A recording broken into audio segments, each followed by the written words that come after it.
எங்கள் கல்லூரி காலகட்டம் முடிந்த பிறகுதான் தமிழ்நாட்டுக்கு மது வந்துச்சுங்க. 1971. அப்ப கலைஞர் சொன்ன ஒரு உதாரணம் இன்னைக்கும் பொருந்தும். "எரியிற அக்னி வளையத்துக்கு நடுவே எரியாத கற்பூரமாக எத்தனை நாள் தமிழ்நாடு இருக்கும்?" இதான் அவர் கேட்ட கேள்வி. சுற்றிலும் எல்லா மாநிலத்திலயும் மது கிடைக்கும்போது, தமிழ்நாட்டுல மது கிடைக்காம இருக்கிறதுல வழி இல்ல. அதுபோக கள்ளத்தனமாக மது வருதல், இப்படி பல பிரச்சனைகள். Methanol consumption. எம்ஜிஆர் வந்து அப்போ தீவிர மது எதிர்ப்பாளர் அனைவருக்குமே தெரியும். திமுகவோட பொருளாளர், எம்.எல்.ஏ. 72 ஆரம்பத்துல வந்து கலைஞருக்கும், எம்ஜிஆருக்கும் மனத்தாங்கல் இந்த செய்திகள்லாம் வரும்போது, செப்டம்பர் 15 அண்ணா பிறந்த நாள். இன்னும் ஓரிரு தினங்கள்ல வர இருக்கு. அப்ப எம்ஜிஆர் வந்து மன்றத்துக்காரங்களை எல்லாம் சென்னைக்கு அழைத்தார். எல்லாரும் போனோம். அண்ணா சமாதி முன்னாடி மது ஒழிப்பு உறுதிமொழி. மதுவிலக்க ரத்து பண்ணது கலைஞர் ஆட்சி, திமுக. திமுக பொருளாளர் எம்ஜிஆர். அண்ணா சமாதி முன்னாடி இப்படியான ஒரு உறுதிமொழி எடுக்கும்போது, அரசியல் ரீதியாக பிணக்கு இருக்கு என்றுதான் எல்லா விமர்சனங்களும் வந்தன. அக்டோபர் மாசம் அதிமுக வந்தது. இதுதான் பழைய வரலாறு. இப்படியான பிரச்சனைகளை எழுப்பும்போது இயல்பான சந்தேகம் என்பது அரசியல் சந்தேகம் தான் வரும். காரணம் கூட்டணி முறிவு அல்லது வந்து கூட்டணியில் குழப்பம் இப்படியான செய்திகள் வருவது இயற்கை. திருமாவளவனுக்கு அது தெரியும். தெரிந்தும் ஏன் வந்து இந்த பிரச்சனையை இப்போது கிளப்புகிறார்? இது போக பல பிரச்சனைகள், ஆம்ஸ்ட்ராங் கொலை வழக்கிலிருந்து அப்போ கைது செய்யப்பட்ட குற்றவாளிகள் எல்லாம் உண்மை குற்றவாளிகள் இல்ல என்கிற ரீதியில ஒரு பெரிய விமர்சனம் வைத்தார். டாஸ்மாக் கொண்டு வந்ததுன்னு பார்த்தா 83 எம்ஜிஆர் ஆட்சி. 80 வரைக்கும் வந்து மதுவிலக்கு மீண்டும் மதுவிலக்கு. ஒரு பழைய படத்துல வசனமே வரும். நீங்க குடின்னு சொன்னா நாங்க குடிக்க கூடாது. நீங்க குடிக்காதீங்கன்னு சொன்னா நாங்க குடியை நிறுத்தணுமா? இப்படியான கேள்விகள்லாம் அப்போ கிண்டலாக கேட்கப்படும். 81ல வந்து மீண்டும் ஒரு முறை வந்து மதுவிலக்கு ரத்து. எல்லாம் அப்போ வந்து ஒரு விசித்திரமான இது. பெர்மிட் வச்சிருந்தா குடிக்கலாம். பெர்மிட் வச்சிருந்தான்னா என்ன? பெர்மிட்டே வாங்காமலே எல்லாரும் வாங்கிட்டு தான் இருந்தாங்க. இப்படி பல குழப்பங்கள் தொடர்ந்து இருந்தது. டாஸ்மாக் எம்ஜிஆர் காலத்திலே வந்துருச்சு. ஜெயலலிதா அவர்கள் காலத்துல அது தொடர்ந்து நடந்தது. இது எல்லாமே பழைய வரலாறு தான். எனவே இன்றைய தேதிக்கு மது விலக்கு என்பது சாத்தியமா சாத்தியம் இல்லையான்னு கேட்டா என்னோட அனுபவத்துல அது சாத்தியம் இல்லை. மது ஒழிப்பு, அதாவது மதுவினால் ஏற்படும் தீமைகளை பற்றி விளக்குவது அல்லது மதுவுக்கு எதிரான மக்களை வந்து ஒன்று திரட்டுவது, விழிப்புணர்வு ஏற்படுத்துவது, இது சாத்தியம். இது குடும்ப கட்டுப்பாடு பிரச்சாரம் மாதிரி தான். எல்லா கட்சிகளும் இதுல இணையலாம். அதுலயும் ஒன்றும் மாற்று கருத்துலாம் இல்லை. ஆனால் ஒரு மாநாடு நடத்தும் போது வைக்கிற கோரிக்கை வந்து அது அரசியலோட சம்பந்தப்பட்டால், அதாவது ஜாதி வாரி கணக்கெடுப்போ அல்லது மது விலக்கோ, பூரண மது விலக்கு கேரியோ, ஒரு அந்த மாதிரியான ஒரு மாநாடு நடத்தினால் எல்லா கட்சிக்கும் அழைப்புன்னா, அதிமுக அந்த மாநாட்டில் கலந்து கொண்டால் அது வந்து பார்வையாளராக கலந்துக்காதுல்ல. எடப்பாடி பழனிசாமி ஆடியன்ஸ்ல ஒருத்தராவா உட்கார்ந்துருப்பாரு, மேடையில் தான் உட்கார்ந்துருப்பாரு. அப்ப அவரு எம்ஜிஆர் காலத்து வரலாறு விட்டுட்டு கலைஞர் காலத்து வரலாறு மட்டும் தானே பேசுவாரு. அப்ப வந்து அது ஒரு நெருக்கடியை தோற்றுவிக்குமே. எனவே திருமாவளவனின் கோரிக்கை இன்றைய சூழல்ல வந்து அது அரசியலுக்கு சரிப்பட்டு வராது. ஒண்ணு. திமுகவும் விரட்ட முடியாது. ஏன் திமுக இருக்கிறதுலே பெரிய கட்சி, கையில கணிசமான ஓட்டு வங்கியை வச்சிருக்கிறாங்க. ஒரு கூட்டணி கட்சி வந்து ஆளுங்கட்சியான திமுகவை மிரட்ட முடியுமானா நிச்சயமா முடியாது. 79லயே இந்திரா காந்தி அம்மா அதுக்கு ஒரு சர்டிபிகேட் கொடுத்திருக்காங்க. சென்னை மெரினா கடற்கரை கூட்டத்துல. நாங்க எல்லாரும் அதுல வந்து பார்வையாளர்கள். ஆதரிப்பதாக இருந்தாலும், எதிர்ப்பதாக இருந்தாலும் உறுதியாக இருப்பவர் கலைஞர் கருணாநிதி. இதான் வந்து இந்திரா காந்தி அம்மா சொன்னது. இன்றைக்கு அது வந்து பொருத்தம் என்றுதான் நான் நினைக்கிறேன். கலைஞர் அவர்கள் இயற்கை எழுதி விட்டாலும் திரு ஸ்டாலின் அவர்களுக்கும் அது பொருத்தம் என்றுதான் நான் நினைக்கிறேன். மற்றபடி திருமாவளவனோட இந்த கோரிக்கை என்பதுல அரசியல் பின்புலம் இருக்குங்கிறதா என்னோட சந்தேகம். அரசியல் பின்புலத்துக்கு நீங்க வந்து மது எதிர்ப்பு பிரச்சாரத்தை செய்யலாம், ஆனால் ஒரு மது விற்பனை அப்படின்ற ஒன்றை சாத்தியம் இல்லை நிறுத்துறது அப்படின்ற ஒரு கோணத்தை ஒரு ப்ராடர் பெர்ஸ்பெக்டிவில் சொல்கிறீங்க. ஸ்பெசிஃபிக்கான அரசியல், இதை முன் வச்சு நடக்கக்கூடிய அரசியல் அப்படின்னு பார்த்தா, விசிக மாநாட்டில் திரு எடப்பாடி பழனிசாமி பங்கேற்பது அப்படின்ற ஒன்று திமுக கூட்டணியில் நிச்சயமாக நெருடலை ஏற்படுத்தும் அப்படின்னு சொல்கிறீங்க. ரெண்டாவது, இதன் வழியாக திமுகவை மிரட்ட முடியாது அப்படின்னு சொல்கிறீங்க. பிஜேபி, பாமக இந்த ரெண்டு கட்சியையும் திருமாவளவன் அழைக்கலை. அவர் வந்து மது எதிர்ப்பு பேச்சு அவங்க பேசினா கூட மத போதை, ஜாதி போதை அப்படின்ற காரணங்களை சொல்லி அவர் அவங்கள அழைக்கலை. சீமான் வந்து நீங்கள் எடப்பாடியை எப்படி கூப்பிடுறீங்கன்னு விமர்சிக்கிறாரு. இது ஒரு நிபந்தனை வைக்க தயாராக இருக்கீங்களான்னு சொல்கிறாரு. இதை ஒரு நிபந்தனையாக வைக்கிற சூழல் இருக்கா? அப்படி வைக்க முடியுமா? அதிமுகவை அழைச்சால் ஒரு நெருடல் வரும் அப்படின்னு தெரிந்தே அழைக்கிறாரா, இல்லை தற்செயலான ஒரு நகர்வா? ஒரு கேள்விக்கான பதில் ஆனால் ஒரு முதிர்ந்த தலைவர் எனக்கு திருமாவளவன் அவர்களை வந்து ஒரு 20, 22 வயது இளைஞராகவே தெரியும். திட்டக்குடியில கூட்டங்களுக்கெல்லாம் வரும்போதெல்லாம் ரொம்ப பழக்கம். ஆனால் முதிர்ச்சி பெற்ற தலைவர் ஆயிட்டார் இன்னைக்கு. அப்போ ஒவ்வொரு வார்த்தையும் ரொம்ப முக்கியம். அரசியல் என்பது தூண்டில். குழம்பிய குட்டையில் மீன் பிடிப்பதுதான் அரசியல். அப்போ இந்த மாதிரியான ஒரு வார்த்தை பிரயோகம் பண்ணும்போது பாரதிய ஜனதா அவங்களுக்கு லாபம் இருக்கோ லாபம் இல்லையோ இப்படித்தான் சொல்லுவாங்க. அனைவருக்கும் தெரிந்தது தானே. பாமக 2016லயே வந்து மதுவிலக்கு கோரி அவங்க வந்து தேர்தல் அறிக்கை வெளியிட்டு மாற்றம் முன்னேற்ற அன்புமணி முதல்வராக வேண்டும்லாம் அவங்க பிரச்சாரம் பண்ணிட்டாங்க. அப்போ இயல்பாக திருமாவளவன் இன்னும் கொஞ்சம் ஜாக்கிரதையாக பேசியிருக்கலாம்.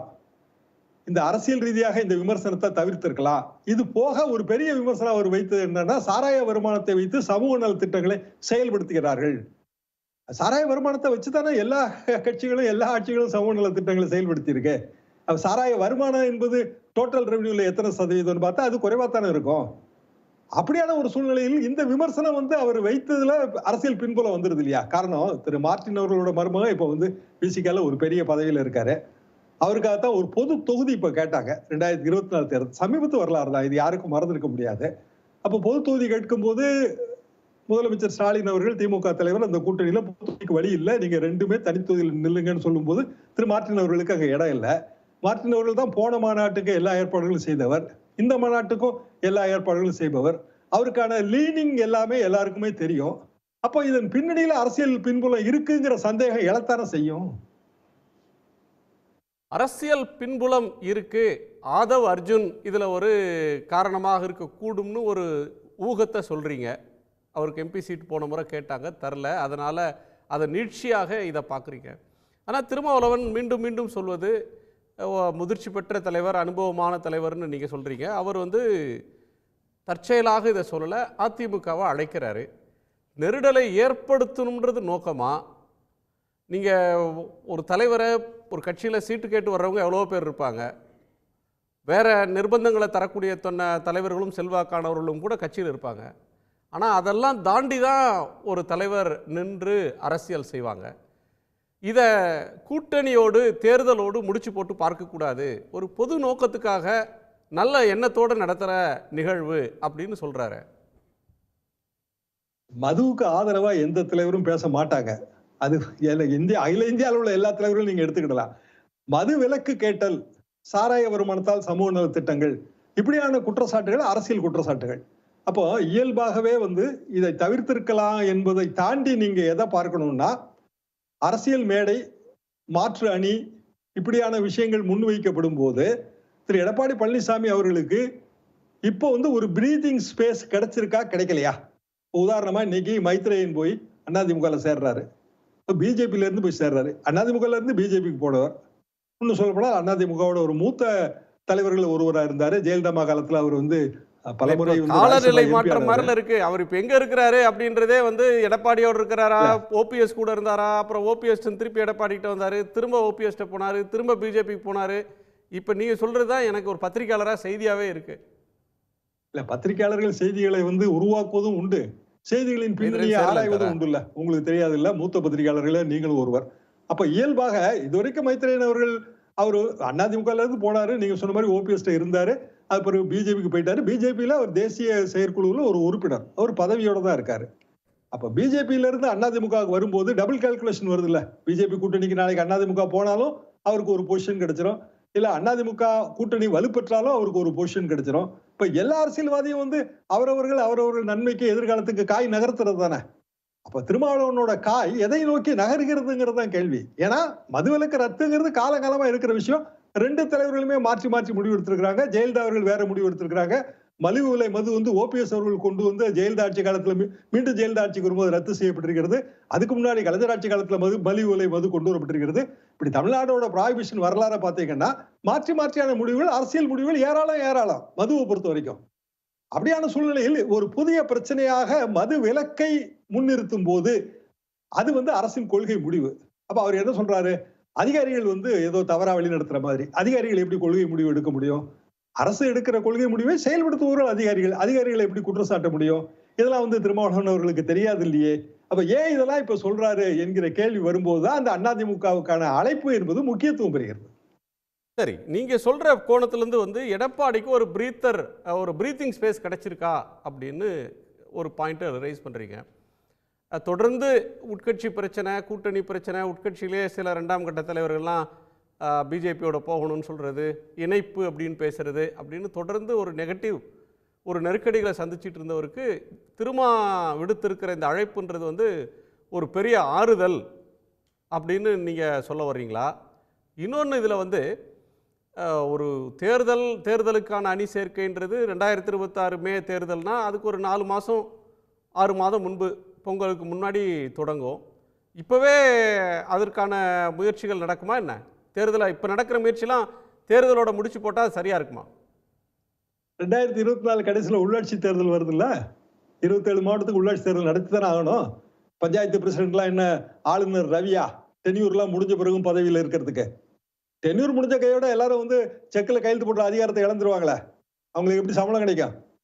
அப்போ 2024 டிசம்பர்னா மழை காலம், நவம்பர் ஃபர்ஸ்ட் வீக்ல தேர்தல் நடத்துவதாக இருந்தால் நவம்பர் ஃபர்ஸ்ட் வீக்ல நடத்தணும்.